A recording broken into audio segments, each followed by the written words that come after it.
Yo Bengari, yo Bengari, yo Bengari, yo Bengari, yo Bengari, na bawani me, yo Bengari, na bawani me,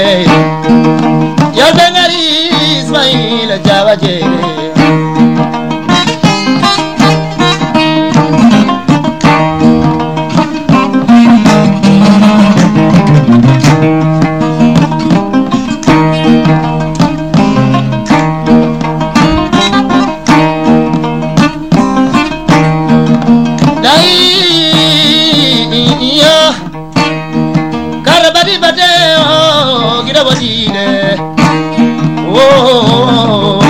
Wana ni goto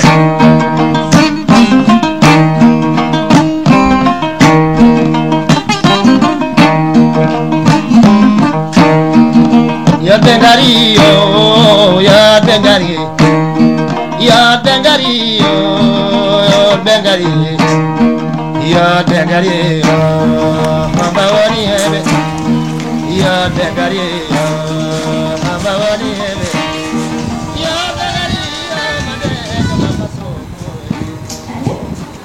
Modum ke jantan malailat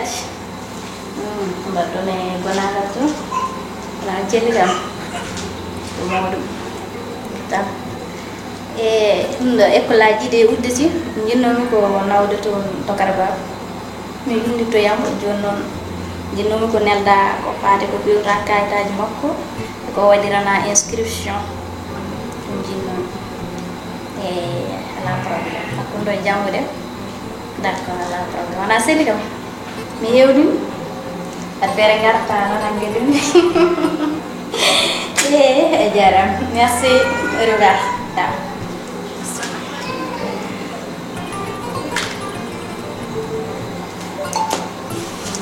out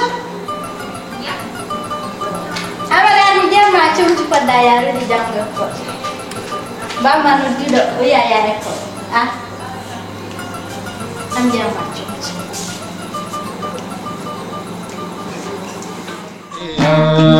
mama wani hebe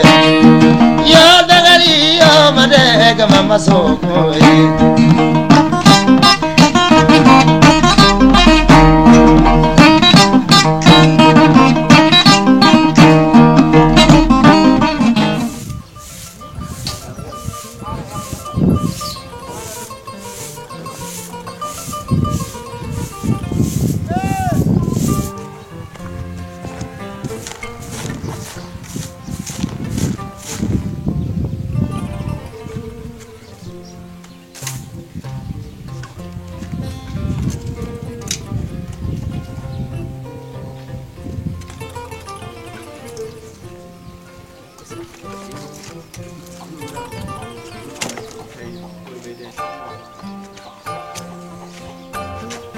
Hawa. Boleh tak? Jangan dah dah ni, kamu tahu deh. Kau jalan, mungkin ni. Tahu deh. Bos kami sudah deh tu John Kupan pun. Som deh tu mami adan tahu. Kalau mungkin nunjuk dan dosa. Mungkin nak ada.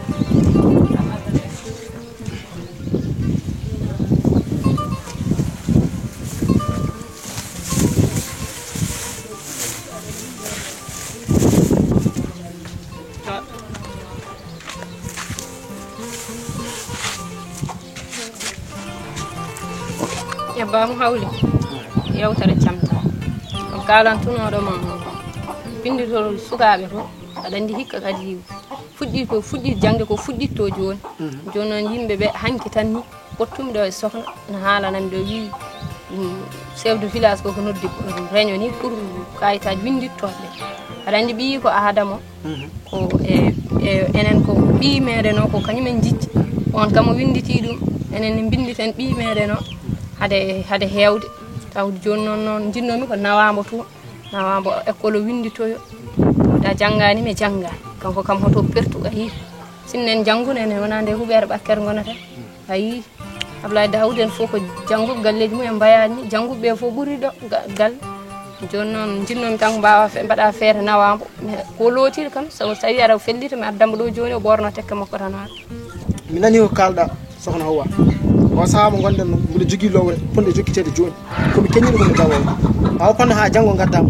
mi nawa o saaha to gonɗen ɗo lowre mawde woni toon komi keñiɗo ko gimmi wallahi hay kanko ko parɗo ko hoccude wutte makko tan jaa toon awamba ha ɗon tan win ɗo kum jaaha guesa ma eyyi yawno gara eyyi tawde daro mi ɓornoma tekke makko paari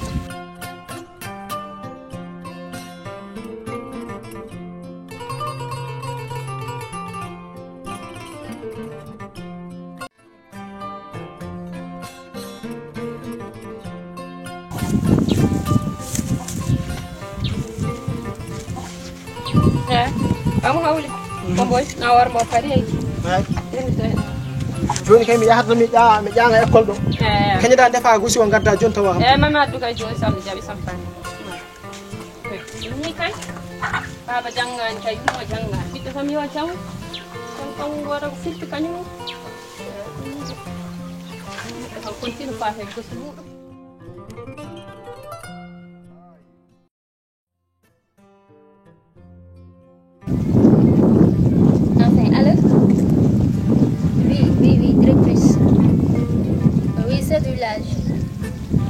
Bon, en fait, aɗa ñande nde garnom toon nde a wino kam hande ma noddu villageois ji ɗi fof pour mbawan wadde réunion enfin que nouvelle génération waɗa instruire mboɗen ɗo e lawol he comme jinnoɗo haalande mboɗen ara peut être mboɗo andi mam taw toon yimɓeɓe no wawi taw keppi kam ni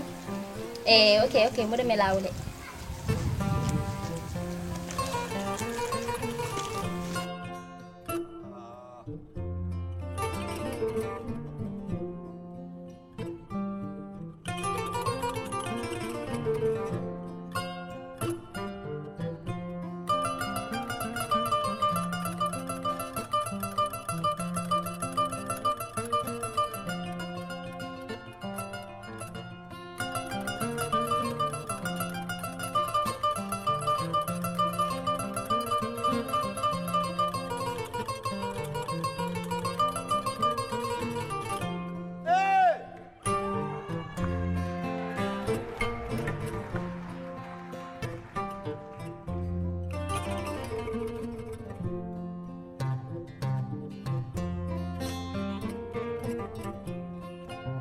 fonno ko arde law kono joni biskine e galle wonno bandi Andre Assalamu alaikum. Assalam. Excusez, retard. ala corona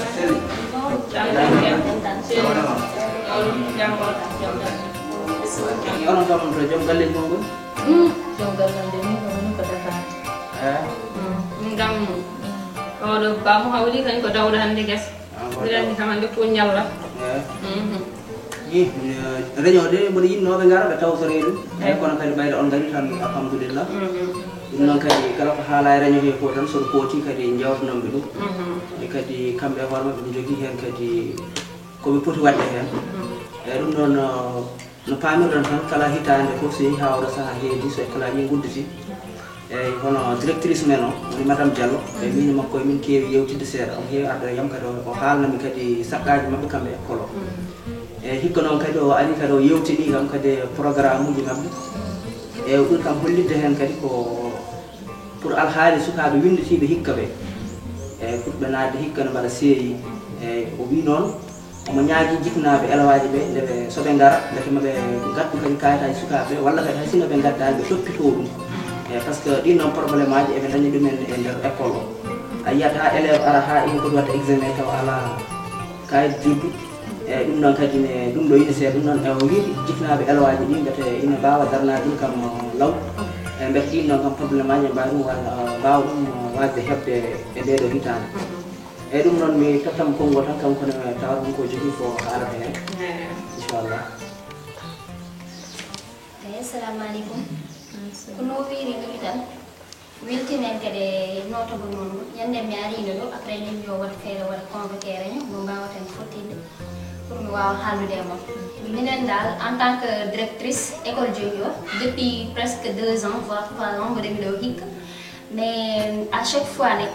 min jiiɗa dañi won certain probléme aji surtout e papier ji extrait de naissance ɓiɓɓe mon ɓe min jiiɗi à chaque fois soɗo gaddat école gaddami par ce que peut être soɗo daña guila joni papier ji lors de leurs examens ne wawi dañoyde gotoji probléme aji e waɗa feere ha ɓiɗɗo ɗum yo yim ɗum ɗon tahi min jiiɗi mbaɗa ɗum prévenir plus tôt que possible ɗiɗo filme mi keya ɗum dañde sa mais guila garmi ɗo e Fouta ha joni mi yi sukaɓe hewɓe kewani addude extrait ji te normalement so neɗɗo addani extrait hotade ƴettude sa mais par solidarité min ƴetta mon mais en plus onon tami oɗon foti andude kadi kono foti wadde présenté ɗiɗon papier ji ɓiɓɓe monde gila dañoyde hen probléme élevage kewɗi arde toon winditare ɓe noon ɓuureni hewde hay goto men ɓe ala papier réunion ɓuuri wawno ɗum wadde convoqué école mais plus en plus comme guiɗo chef de village mon no waɗi engagé tawi mo ƴetti wayni on jogui pellital wawde wallude sukaɓe fof ko ɗum taki garmi ɗo pour kadi mbawon famde exactement kada wawa haalande mon foof ne yarate ha dañi mbawon dañde papier ji ɗiɓɓe mon ɓe gaddanumen le plus vite possible mbaɗa présenté en cas kadi guila waɗoyde e fur et à mesure du temps ma waɗoye probléme par ce que a wawa wadde examen kam tant que a tottalmi papier ma extrait de naissance ma ay min nani haala moɗon ko noon ay min mo mbiya toon min ɗum kaaɗo haala way kono min haalatiri saabu ɗiyam noon ɗo gila naade école meeɗa taw fewnede kayi saaha fof ne attami mbiyam madame mumen mbi ɗum yo fewnoye kayi te ha hannde min ummanaki ɗum hannde o ɓooyi ko naata école ɗiɗo dami duuɓi jeeɗiɗo gona e école taw ɗuɗa andi ɓooyata ni mataw duuɓi jeegomen ala duuɓi nayi en tan hedde duuɓi nayi e tati o waɗe école o suwa dañde taw noon hay kayit hay goto joni noon kam somi yeehi mami haalan ɗum babiraɗo wawa fewjandemo kayitaji walla so wawami ɗum ƴeewo fewnude ɗum kayitaji so Allah jaaɓi eyyi tawde ko ɗum tan tagata élève janggude ha acci ene waɗa examen ɗum ka ala chance neɗɗo kam ne jangguino e mbimi tan taw watta examen aji eyyi so Allah jaaɓi mamin tinno hen ɗum noon Allah jarama on jarama réunion men ari ha ɗon kadi yidde tan ha joni artude hen e toppirɗon tan kadi ko directrice o haali ko e toppirɗon kadi alhaali kayitaji sukaɓe toppirɗon kadi e jangdeji mabɓe ɗi kadi neɗɗo sa woni parent d'élève a woni a jibini so aɗa nani ɗum école e alay saago toppirɗa ɗum kadi aɗa waɗa suivi nde wawi cukalel ngel e ɓeydoɗa ganduɗa hoorema toppitade e jangde nde e ɗum noon so dañi sukaɓe moon école kadi alay saago ɓeydon kadi toppitade ɗum toppirɗon kadi kanko directrice o ko haali ko woni alhaali kayitaji ɗi toppirɗum ɗum kadi no fewi eyyi kadi jangde sukaɓe kadi toppirɗon ɗum soɓe garti galleji ɗi toppirɗon ɓe noɓe timto kayeji ɗi soɓe jeehi école kadi toppitiɗon ɓe kadi no fewi kadi jahol mabɓe kadi e gartol mabɓe fof eyyi ɗum noon kadi toppirɗon ɗum kadi kala noon kadi jibinama ɗum worɓe kadi kañum yo tinno hen Ya degari mama wani hebe ya degari mama wani hebe ya degari madega mama soko